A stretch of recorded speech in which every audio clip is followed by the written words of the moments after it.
Hey everyone, in this video, I'm going to show you how to delete a page from a PDF file, allowing you to quickly remove unnecessary content and keep your documents organized in 2026.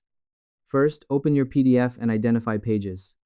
Before we head to the website, you need to know exactly which pages are the ones you want to get rid of.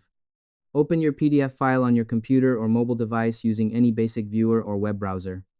Scroll through and note the specific page numbers. In this example, we've decided we want to delete page number 5 and page number 7. Next, upload to I Love PDF.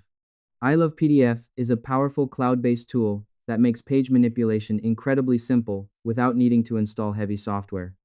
Go to ilovepdf.com and select the tool labeled Remove Pages. Click the big red Select PDF File button and choose your document from your storage, or simply drag and drop the file directly onto the browser window. Once the file is uploaded, you'll see all your pages as thumbnails. Now we apply the specific cuts to the document to create your new, smaller file. In the Pages to Remove input box on the right-hand side, type in 5, 7. You will notice that the thumbnails for page 5 and page 7 now have a red X over them or have disappeared from the preview grid. Click the big red button at the bottom that says Remove Pages. Once the process is finished, click Download Tasked PDF to save the clean version to your device. And that's it. I hope this helped you out, and I see you in the next one.